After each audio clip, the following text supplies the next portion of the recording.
बार बार कही गई कि क्यों एफआईआर इस मामले में पहले नहीं हुई। क्या अरविंद जी ने, अब अरविंद जी तो जाहिर है पॉलिटिकल आदमी है, क्या इस बात का जवाब मिलता है साधना जी कि क्यों नहीं हुई एफआईआर? और दूसरी बात ये भी मैं आपसे जानना चाहता हूं कि अगर ऐसा था तो क्यों नहीं विपक्ष के वो तमाम नेता जिनको ये लग रहा था कि गड़बड़ हुई है एफआईआर के संदर्भ में, उन्होंने कोई कोशिश की?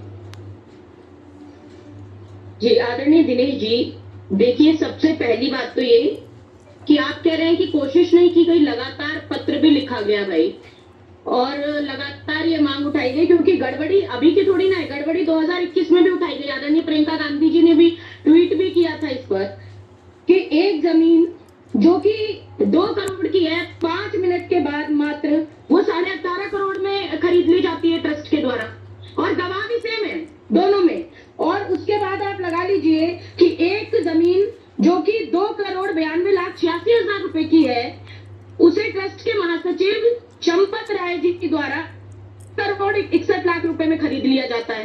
तो ये घपला घोटाला आज का नहीं है, ये चंदा चंपत घोटाला बहुत पहले से चलता आया है, और उस पर सवाल उठाए गए, पत्र लिखा गया। संतेश दुबे ने भी कहा कि जो अशोक सिंघल जी के टाइम से जुड़े हुए, उन्होंने कहा कि रतन जड़ित ईंटें गायब हो गई, उसके ऊपर भी फिर कोई एफआईआर नहीं की जाती, कोई जवाबदेही नहीं है, कोई जवाबदारी नहीं है। और उसके बाद तो मेरे पास यही कहने के लिए बचता है, क्योंकि देखिए मैं बचपन से प्रवचन करती रही हूँ, कथावाचक रही हूँ, मैं तो आज देखकर स्तब्ध हूँ और हैरान हूँ कि ये लोग जो भगवान राम के हमेशा हितैषी बनने का ढोंग करते रहे, आज मैं कहती हूँ कि हे राम, राम मंदिर में चंदा चढ़ावा, चांदी चोरी, चंपत कांड, तो विशैली बीजेपी के मनुवादी मामाओं को माफ नहीं करेगा समूचा ब्रह्मांड इस कांड के बाद, ये भूल जाए चंपत राय जी भी। और आज मैं बार बार ये कहती हूँ कि ये कभी राम के सही नहीं, जो चंदा चोरी कर सकते हैं। अभी चंदा चोरी नहीं, पहले भी इन पर आरोप लगा, ये पहले कहते थे रामलला हम आएंगे, मंदिर वहीं बनाएंगे, अब हम कह रहे हैं कि रामलला ही आ गए और जमीन बेचकर आ गए।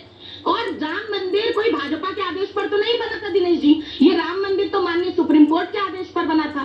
तो राम को अपनी बपौती समझने का काम भाजपा ने हमेशा किया, और वोट के लिए भगवान राम का इस्तेमाल करने का काम हमेशा किया। तो ये लोग वही हैं जिन्होंने संजय निषाद जी से गठबंधन बना के रखा, तोड़ा नहीं। संजय निषाद जी ने क्या कहा था कि भगवान राम की तो दशरथ के पुत्री नहीं है।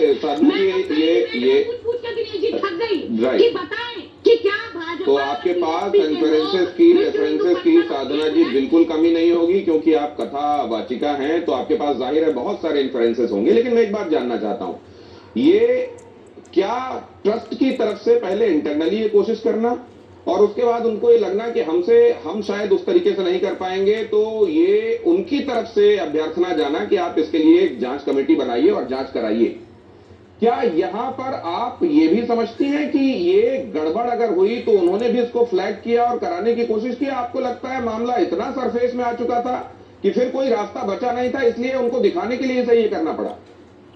अरे क्या फ्लैग किया इन्होंने, आप बताइए ना। ये तो नकारते रहे कि कोई गड़बड़ी नहीं है, ये इनका झूठ तो कोई आज से पकड़ा गया क्या? इनका झूठ तो ये भी पकड़ा गया कि इन्होंने कहा कि 13 जनवरी से 26 फरवरी तक जो श्रद्धालु गए प्रयागराज, उसके 25% इन्होंने दावा किया कि अयोध्या दर्शन करने गए।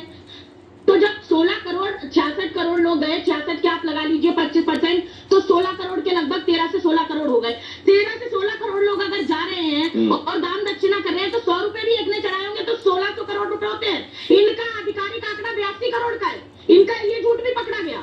और मैं एक चीज बहुत स्पष्ट कहूंगी कि ये मेरे सामने राम के ढोंगी बनने का, राम के हितैषी बनने का ढोंग करना बंद करे। पहले तो ये बताएं कि संजय निषाद के साथ गठबंधन तोड़ेंगे कि नहीं। उन्होंने कहा भगवान राम जी दशरथ के पुत्र नहीं।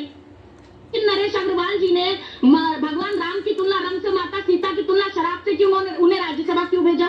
उनके बेटे को अभी तक मंत्री क्यों बना रखा है? जब महेश शर्मा जी ने सीता माता का अस्तित्व राज्यसभा में नकारने का काम किया, इन्होंने कोई कार्रवाई नहीं की। अकबरुद्दीन ओवैसी ने हमारी माता रानी को मनहूस बता दिया, इनके शासन में इन्होंने कोई कार्रवाई नहीं की।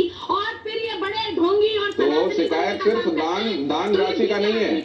तो आप ये कह रही हैं कि शिकायत सिर्फ दान राशि की नहीं है, बहुत बड़ी शिकायतें हैं, बहुत लंबी फहरिस्त है, और ये तक है कि जिन्होंने राम जी या उनके साथ जुड़े हुए जो प्रसंग हैं उनको लेकर कभी बेअदबी की है या उसको लेकर सवाल उठाए हैं, वो भी इनके साथ हैं, और उसको लेकर ये कभी असहज तक महसूस नहीं करते। ये कह रही है साधना भारती। अब इसको लेकर अनिल जी के पास जाऊंगा, हालांकि यहाँ भारतीय